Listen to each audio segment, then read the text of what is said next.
Hello বন্ধুরা, have a good day. আজকে রান্না করব কাচকি মাছ।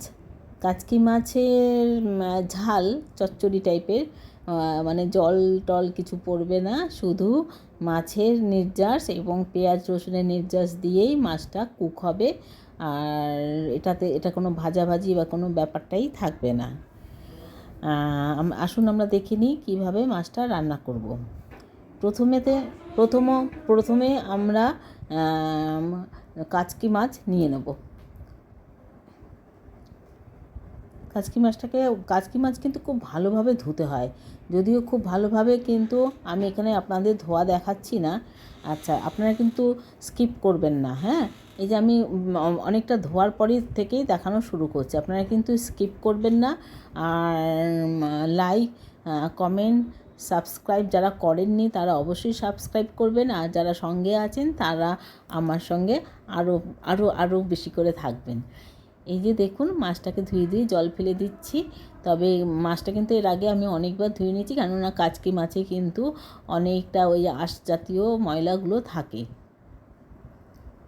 এবার আমি কিছুক্ষণ ভিজিয়েও রেখেছিলাম কাচকি মাছটা জলের মধ্যে, আবারও ভিজিয়ে রাখবো। আর কেননা মানে যতক্ষণ ওই দেখুন বাসনে টুকটুক করে একটু একটু একটু করে আঁশ টাইপের ব্যাপারগুলো থেকে থাকে, কাচকি মাছ তো আর কাটা যায় না। এটা একদম ছোট ছোট, মানে কি বলবো, পেঁয়াজের কুচির মতন হয়, পাতলা পাতলা পেঁয়াজ কুচি যেরকম হয় সেরকম টাইপের হয়। যে আবারও আমি এটাকে নিয়ে ভিজিয়ে রাখছি। কাচকি মাছটা খেতে কিন্তু খুবই সুস্বাদু হয়। আর কাচকি মাছের যদি বড়া আমরা করি, তবে আজকে আমি বড়া করিনি, আমি আজকে চচ্চড়ি করেছি, ঝাল চচ্চড়ি। এই যে এটাকে দেখুন, পুরো জলটাকে কিভাবে ভাতের মাড়ের মতো নিগড়ে ফেলে দিচ্ছি। তার কারণ হচ্ছে এমনি এমনি জল কিন্তু পুরোটা পড়বে না, কিছু না কিছু জল থাকবে। এই যে আমি ভাতের মাড় যেরকমভাবে ফেলে সেইভাবে জল ঝরিয়ে নিচ্ছি মাছগুলোকে, কেননা মাছের মধ্যে জল না থাকলেই সবচাইতে ভালো হয়। তো একটু তো থাকবেই। এবার মাছটাকে আমি প্রথমে কয়েকটা আমি যে প্রিপারেশন করব সেই জিনিসগুলো করে নিচ্ছি। আমি নিয়ে নিয়েছি ছোটো ছোটো 5টার মতন পেঁয়াজগুলোকে আমি কুচি করে নেব। আর নিয়ে নিয়েছি একটা রসুন, একটা ছোটো সাইজের রসুন। পেঁয়াজগুলোকে আমি এই যে মোটামুটিভাবে, খুব বেশি পাতলা করার দরকার নেই, মোটামুটিভাবে করে কুচি কুচি করে নিচ্ছি। আচ্ছা, আপনারা যদি এটা আমি দুরকম লঙ্কাই ব্যবহার করেছি, আপনারা চাইলে যে কোনো একটা লঙ্কাই ব্যবহার করতে পারেন, কেননা আমি যেভাবে করি সেইভাবে মানে শুধু মানে এটা শুধু দেখতে সুন্দর বা করার পদ্ধতি সহজ তা নয়, এটা কিন্তু খেতেও খুব সুস্বাদু হয়। এই এই মাছ দিয়ে গরম ভাত যদি খান, তাহলে মানে মনে হবে যে আর কিছু লাগবে না, সত্যি কথা বলতে কি। যদিও বা আমরা বাঙালিরা মানে পঞ্চ ব্যঞ্জনে খেয়ে অভ্যস্ত, আগের পদ থাকবে, পরের পদ থাকবে, শেষের পদ থাকবে, একটু ডাল থাকবে, শুক্তো থাকবে, তেতো থাকবে, এরকম ব্যাপারটা থাকে। তবুও বলবো যে যারা দুরকম মাছ প্রিপারেশন করেন তাদের ক্ষেত্রে বলবো যে দুরকম মাছ বা মাংস বা ডিম সঙ্গে করার দরকার নেই, একটা মাছ দিয়েই কিন্তু হয়ে যাবে। এই যে আমি রসুনগুলোকে ভিজিয়ে রেখেছিলাম, এবার এটাকে আমি থেতো করে নেব। রসুন কিন্তু পেস্ট করব না, রসুনটা থেতো করতে হবে, কেননা রসুনের যে একটা নির্যাস থাকবে, এই যে পেস্ট করলে তো এটা জল জল জল ব্যাপারটা হয়ে যাবে, সেটা আমি দিতে চাইছি না। আমি মাছটাকে একদম শুকনো করে রাখতে চাইছি। এই যে আমি নোড়ার সাহায্যে বাটির মধ্যেই কিন্তু থেতো করে নিয়েছি, দেখে নিন একটু গোটা গোটা, হাফ গোটা গোটার মতন আছে। এবার মাছটার মধ্যে আমি এই পেঁয়াজগুলো কুচি করে রেখেছি, এগুলো একটুখানি চেষ্টা করব খুলে খুলে দেবার, একসাথে কেটেছি তো সেইটা একটু খুলে খুলে দেওয়ার চেষ্টা করছি। আমাদের বাড়িতে সবাই এই মাছটা খেতে খুবই ভালোবাসে, মানে খুব পছন্দের মাছ এটা। মানে এটা চট করে রান্না হয়ে যায়, শুধু মেখে চেখে বসিয়ে দিয়ে আপনি অন্য যে কোনো কাজে চলে যান, 5 মিনিট 7 মিনিট পরে আসলে পরে একটু জাস্ট নেড়ে চেড়ে দিলে পরেই হয়ে যাবে। আর খুব বেশি মানে আঁচেরও দরকার হবে না, এমনি ভাপে ভাপেই ঢেকে ঢেকে রান্না করলে খুব সুন্দরভাবে রান্না হবে। এই পেঁয়াজগুলো সব আমি একে একে সব খুলে খুলে দেওয়ার চেষ্টা করছি, যাতে, কেননা এমনি সময় যেরকম আমরা পেঁয়াজটাকে তেলের মধ্যে দিয়ে ভেঙে ভেঙে দিতে পারি, এই ক্ষেত্রে তো সেটা হবে না, তাহলে মাছগুলো কাটা কাটা হয়ে যাবে। তাই পেঁয়াজটা আমি হাত দিয়ে যতটা সম্ভব এই খুলে খুলে দেওয়ার চেষ্টা করছি।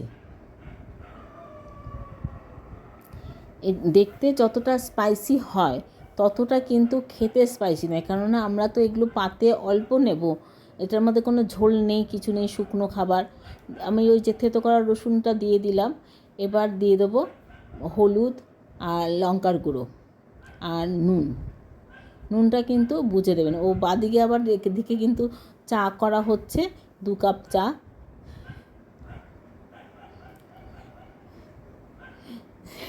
সকালবেলা তো অনেকবার চা হয়। এই যে নুন দিয়ে দিলাম মাছের মধ্যে, আমি একবারে মাখবো, একবারে নুন, হলুদ আর লঙ্কার গুঁড়ো। এই যে হলুদটা একটু বেশি দিতে হবে, কারণ একটু কালার হবে তো দেখতে, তার জন্য একটু হলুদটা বেশি দিলাম। আর লঙ্কার গুঁড়ো কিন্তু আমি হাত দিয়ে মাখবো না, কেননা আমি সেদিনকে লঙ্কার বীজ ছাড়াতে গিয়ে আমার মানে ওই যে ফ্রাইড রাইস করতে গিয়ে লঙ্কার বীজ ছাড়িয়েছি, আর শেজওয়ান করতে গিয়ে লঙ্কার বীজ ছাড়িয়েছি, শুকনো লঙ্কা আর কাঁচা লঙ্কা দুটোর আমার হাত মানে 2 দিন ধরে জ্বালা পোড়া করেছে। তাই আমি আজকে লঙ্কার গুঁড়োটাকে ধরবো না, আমি পরে লঙ্কার গুঁড়োটাকে চামচের সাহায্যে মেখে নেব। আমি ভালো করে হলুদ আর নুনটাকে মিশিয়ে দিচ্ছি। এখানে অনেকে চাইলে কাঁচা তেল ব্যবহার করতে পারেন, তবে আমি কাঁচা তেল ব্যবহার করব না। তার কারণ হচ্ছে আমি রান্নাটা করব, মানে তেলটা জাস্ট একটু গরম হবে, সেই তেলেই কিন্তু আমি রান্নাটা করব। তেলটা কিন্তু পুরো যেরকমভাবে হয়ে যায় সেটা সেই পর্যায়ে দেব না। এই কাঁচা লঙ্কাগুলো আমি ভেঙে দিলাম।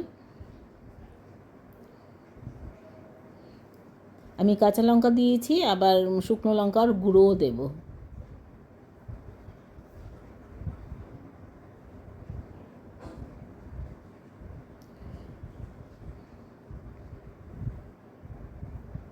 ওদিকে জল ফুটে এসছে, চায়ের জল। এখানে আমি চায়ের জল ফুটে গেলে চা পাতা দিয়ে ঢেকে দেবো। দুধ চা হবে না, লিকার চা হবে। এই যে লঙ্কার গুঁড়ো দিয়ে দিলাম। লঙ্কার গুঁড়ো কিন্তু আমি হাত দেবো না, তার কারণ আমি কেন আগেই বলেছি আমার খুব হাত জ্বালা করছিল ওই শুকনো লঙ্কার কাঁচা লঙ্কার সিড ফেলতে গিয়ে। আর তার মধ্যে আবার আমার হাতটাও পুড়ে গেছে, বা হাতের বুড়ো আঙুলটা অনেকটা জায়গা পুড়ে গিয়ে চামড়া উঠে গেছে। এবার সব মিলিয়ে আর কি নিজেকে রক্ষা মানে সুরক্ষিত করার জন্য আমি কিন্তু এই চামচের সাহায্যে লঙ্কার গুঁড়োটাকে মিশিয়ে দিচ্ছি মাছের মধ্যে, কারণ এইভাবেই তো রান্না হবে। বেশি কিন্তু মানে খুব যে অনেকক্ষণ ধরে রান্না তাও যেরকম নয়, আবার যে একটু জল দিয়ে সেটাকে আবার মিশিয়ে নেব সেটাও নয়। কাজেই এটাকে পুরোপুরি তেলের ওপর কম আঁচে রান্না হবে। এদিকে বাঁদিকে স্টোভে চা দিয়ে দিয়েছি, চা পাতা। এবার এটাকে ঢেকে রাখবো, এটা পরবর্তীকালে এই যে চাটাকে আমরা খেয়ে নেব। লিকার চা, গ্লাসের চাটা নিয়ে নেবো আমি, কারণ একটু গরম থাকবে বেশিক্ষণ। এবার কড়াইতে আমি সর্ষের তেল, রান্নাটা হবে সর্ষের তেলে। সর্ষের তেলটা একটু ঠিকঠাক নিতে হবে, কারণ অতগুলো মাছ, তার সঙ্গে আবার অতটা পরিমাণ পেঁয়াজ আছে, এটা তো একটু ভাজা ভাজা ব্যাপারটা আসে। আর দেখুন তেলটা জাস্ট একটু গরম, কড়াইতে একটু ছড়িয়ে নিলাম। আমি কিন্তু পুরো তেলটা গরম করব না, তাহলে কী হবে, কাঁচার যে তেলটাও খানিকটা থাকবে, আবার তেলটার মধ্যে মাছ দিলে লেগে যাবে না, সেই ব্যাপারটাও থাকবে। আমি আজকে মাছ ধরছিই না, হাতা দিয়ে দিচ্ছি, কারণ আমার ওই যে হাতে এত জ্বালা করছে, আমি কি বলবো। তার মধ্যে তো আবার মনটাও খারাপ রয়েছে না, পুরো ভিডিওটা আপলোড করতে পারলাম না। এত সুন্দর করে আলাদা করে দুরকমভাবে রাইস করলাম, সেই সময় তো সেই খাটুনিটা আপনারা যারা করেন তারা বুঝতেই পারেন। দুপাশে দুটো গ্যাস বসিয়ে, গ্যাসের মধ্যে দুটো কড়াই বসিয়ে সেগুলোকে সব কিছুকে ঠিকঠাকভাবে যথাযথভাবে সব কিছু মেশানো, সেই সময়টা তো সত্যি সত্যি মানে এমনি ভাত করতে কোনো উদ্বেগ নেই, কিন্তু কোনো টাইপের রাইস করতে গেলে কিন্তু সেটাকে এর মধ্যে অনেক বেশি সচেতন এবং অনেক বেশি যত্নের প্রয়োজন হয়। এই দেখছেন আমি মাছটাকে কড়াইতে কিন্তু নেড়ে দিলাম, নেড়ে এবার আমি ঢাকা দিয়ে দেবো। এবার নিজের থেকে ও কুক হতে থাকবে, এখানে আমার কিছু করার নেই। শুধু প্রথমবার আমি ঢাকা যে দেবো সেটার 5 মিনিট বাদে কিন্তু আমি ঢাকনা খুলবো। এই যে জল, এই যে খানিকটা জল এসছে, পুরোটা জল আমি তো জল ঝরিয়ে নিয়েছি, দেখেছেনই আপনারা মাছটা, আর পেঁয়াজ আর যেটুকু থেকে জল বেরিয়েছে।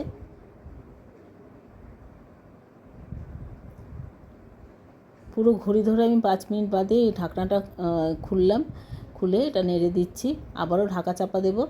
আর আপনারা সঙ্গে থাকবেন, লাইক কমেন্ট সাবস্ক্রাইব করবেন, কেমন লাগছে এটা ট্রাই করবেন। এই রান্নাটা কিন্তু মানে খুবই একটা মানে সুস্বাদু খাবার, মুখরোচক খাবার। তবে বাচ্চারা ঘরে থাকলে কিন্তু লঙ্কাটা একটু কম দেবেন, তখন কাঁচা লঙ্কাটাই ব্যবহার করবেন, শুকনো লঙ্কা কম দেবেন, কারণ বাচ্চাদের ঝাল খাওয়াটা ঠিক না, বড়োদেরও অনেকের ঝাল খাওয়া ঠিক নয়।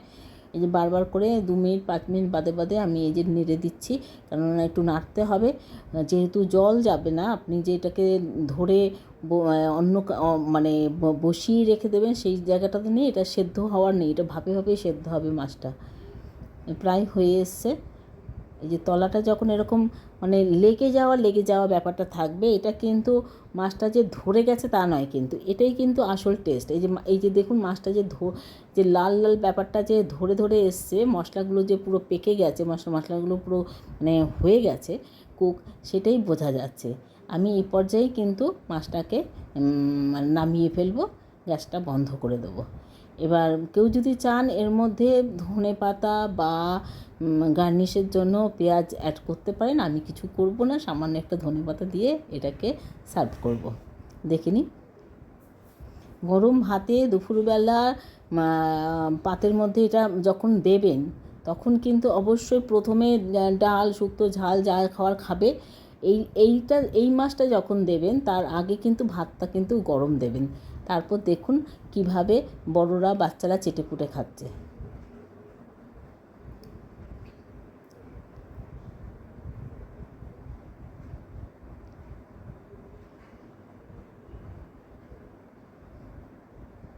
কম পরিশ্রমে রান্না, সঙ্গে থাকবেন, ভালো থাকবেন, হ্যাভ এ গুড ডে।